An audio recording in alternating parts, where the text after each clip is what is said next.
আমি internet travel আর marketing এর উপরে কাজ করি।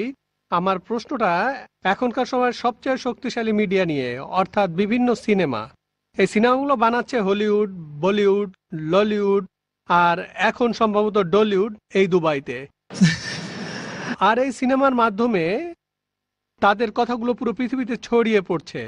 প্যাশন অব দ্য ক্রাইস্ট এরকম একটা সিনেমা যেখানে যীশু খ্রিস্টের কথা বলা হয়েছে। সিনেমার ডায়লগগুলো তো হিব্রুতে।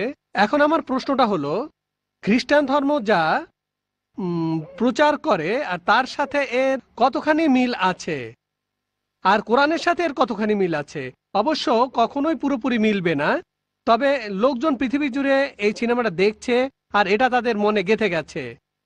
এবার আমার দ্বিতীয় প্রশ্নটা হলো, আমরা মুসলমানরা কিভাবে এই সিনেমা মিডিয়াকে কাজে লাগাতে পারি যাতে করে মানুষের মাঝে ইসলামের বাণী ছড়িয়ে দিতে পারি? যেমন ধরেন, একটা সিনেমা বানানো হয়েছিল দ্য মেসেজ। এই সিনেমা দেখে অনেক অমুসলিম ইসলাম গ্রহণ করেছিল, মুসলিম হয়ে গিয়েছিল। জাজাকাল্লাহ।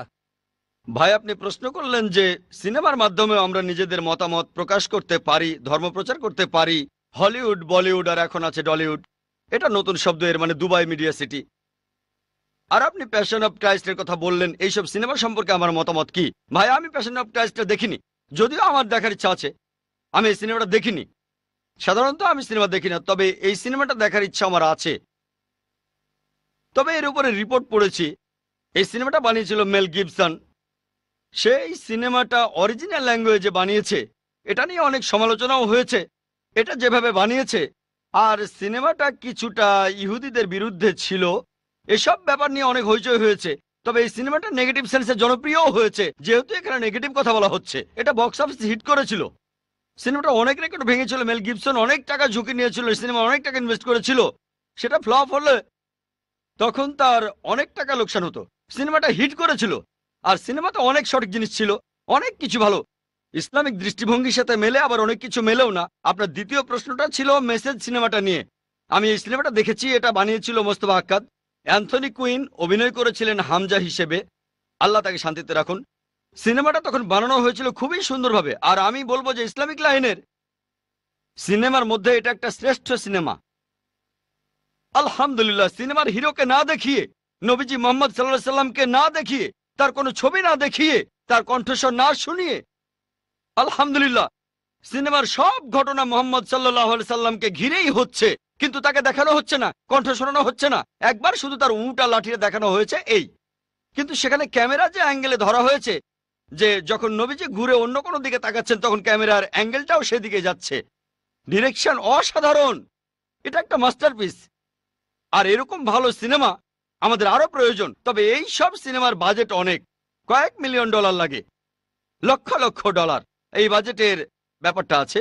কিন্তু সিনেমাটা ব্যবসা সফল ছিল। মুস্তফা আক্কাদ তারপর আরেকটা ফিল্ম বানিয়েছিলেন, নাম ছিল ওমর মুক্তার। এটা ঠিক পুরোপুরি ইসলামের কথা বলছে না, একজন মুসলিমের কথা বলছে। আর এই সিনেমাটাও বক্স অফিসে হিট করেছিল। এরকম সিনেমা আরো দরকার। তবে খেয়াল রাখতে হবে সেটা যেন শরিয়া মেনে হয়, কোরআন আর সুন্নাহ মেনে। যেমন আমি মনে করি না যে মেসেজ সিনেমাটার সবকিছুই ঠিক। সব মিলিয়ে সিনেমাটা ভালো, কিছু ভুল জিনিসও দেখানো হয়েছে, তবে সব মিলিয়ে সিনেমাটা ভালো। সামগ্রিকভাবে এটা ভালো। আমাদেরকে ইসলামিক শরিয়া মেনে এরকম সিনেমা বানাতে হবে। কোরআন আর হাদিসের বিরুদ্ধে যাব না, শরিয়া মেনেই বানাবো। শুধু সিনেমায় নয়, আমাদের নাটক বানাতে হবে, সিরিয়াল বানাতে হবে, ডকুমেন্টারি বানাতে হবে। আর মিডিয়া জিনিসটা আসলে একটা সাদা হাতি। সাদা হাতি, সাদা হাতি। আপনারা হয়তো কোন বানেগা ক্রোড়পতির নাম শুনেছেন। আসল অনুষ্ঠানটা who wants to be a millionaire, প্রতি অনুষ্ঠানে $1 মিলিয়ন খরচ করে। মাত্র একটা এপিসোডে 4 কোটিরও বেশি রুপি খরচ করে। মাত্র একটা এপিসোডে 45 থেকে 50 মিনিট। বোম্বেতে লেবার কস্ট অনেক কম, তবে অমিতাভ বচ্চন এক্সপেন্সিভ। তাহলে এইসব ক্ষেত্রে বাজেটে বাধা আছে।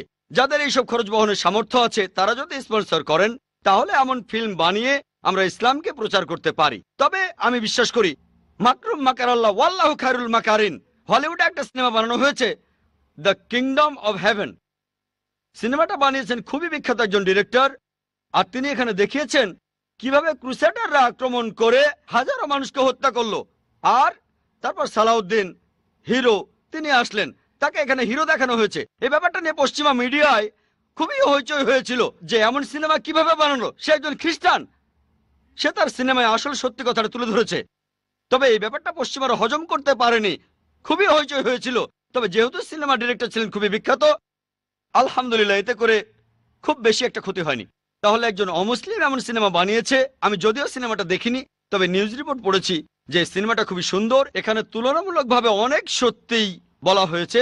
এমন সিনেমাকে উৎসাহিত করতে হবে। আশা করি উত্তরটা পেয়েছেন। ওয়ালাইকুম। এই প্রশ্নটা আমার বাবা মায়ের পক্ষ থেকে করছি। আমার প্রশ্নটা হলো মুসলিম মিডিয়াকে সাহায্য করার ব্যাপারে। আরব বিশ্বের ব্যাপারে কি বলবেন, বিশেষ করে ইন্ডিয়ার ব্যাপারে? প্রশ্ন করলেন আমার ছোট্ট এক ভাই তার বাবা মায়ের পক্ষ থেকে যে মুসলিম মিডিয়াকে সাহায্য করার ব্যাপারে আরব বিশ্বের উদ্দেশ্যে আমি কি বলবো, বিশেষ করে ইন্ডিয়ার ব্যাপারে। দেখবেন সময়ের সাথে সাথে আমাদের পরিস্থিতিও বদলে যায়। মাত্র কয়েক দশক আগেও আরবরা ইন্ডিয়ায় আসতো ব্যবসার জন্য।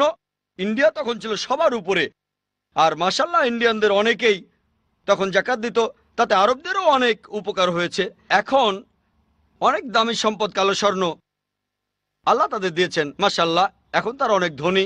এখন দেখা যায় যে ইন্ডিয়ানরাই আরব বিশ্বে চাকরি করতে আসে, ব্যবসা করতে আসে, দুবাইয়ে, সৌদি আরবে আসে। আলহামদুলিল্লাহ। আমি তাদের উদ্দেশ্যে যেটা বলতে পারি যে মুসলিমদের কথা যদি বলতেই হয়, সে কথাটা আমি আগেও বলেছি যে সব মুসলিমেরই দায়িত্ব ইসলামকে প্রচার করা। আল্লাহ তাআলা আপনাদের বেশি সম্পদ দিয়েছেন, তাই আপনাদেরকে বেশি প্রশ্ন করবেন। কিয়ামতের দিন আল্লাহ প্রশ্ন করবেন তোমাদের সম্পদ দিয়েছিলাম, তা দিয়ে কি করেছো? তাই আমি বলবো আল্লাহ আপনাদের বেশি সম্পদ দিয়েছেন, আল্লাহর রহমতে আপনারা এখন কালো স্বর্ণের মালিক। তাই ইসলাম ধর্মের প্রচারে এই সম্পদকে ব্যবহার করুন। শুধুমাত্র ইন্ডিয়ায় না, আলহামদুলিল্লাহ ইন্ডিয়ার তেমন কোনো সমস্যা নেই মাশাল্লাহ। সেখানে এমন অনেকেই আছেন মাশাল্লাহ। ইন্ডিয়ায় অনেক সমস্যা আছে, সমস্যা নেই বলবো না, তবে আলহামদুলিল্লাহ আমরা নিজেদের ব্যাপারগুলো দেখব। কিন্তু অন্যান্যদের প্রয়োজন আছে। ইন্ডিয়ায় অনেক এতিম শিশু আছে, পৃথিবীর বিভিন্ন জায়গায় এতিম শিশু আছে, আর মানুষ তাদের সাহায্য করছে, আলহামদুলিল্লাহ কোনো সমস্যা নেই। তবে সাধারণভাবে আমি সামগ্রিকভাবে বলবো আরবদের উদ্দেশ্যে আমি এই কথা বলবো, যেহেতু আল্লাহ তাদের কালো স্বর্ণ দিয়েছেন, তাদের উচিত হবে সত্যের ধর্ম প্রসারে এগিয়ে আসা। ব্যক্তিগতভাবে আমি অনেককেই চিনি আরবদের, তাদের পকেটে যে টাকা থাকে সেটা দিয়েই তারা 5-10টা চ্যানেল খুলতে পারে, পকেট মানি দিয়েই 5 থেকে 10টা চ্যানেল আল্লাহ তাদের দিয়েছেন এই সম্পদ। তাই আমি তাদের অনুরোধ করব যে তারা যেন এটার সদ্ব্যবহার করেন ভালো কাজের জন্য, দিন প্রসারের জন্য, যাতে করে তারা আখিরাতে উপকৃত হয়। এতে ইসলামের কোনো উপকার হবে না। ইসলামের কোনো দরকার নেই আপনাকে আমাকে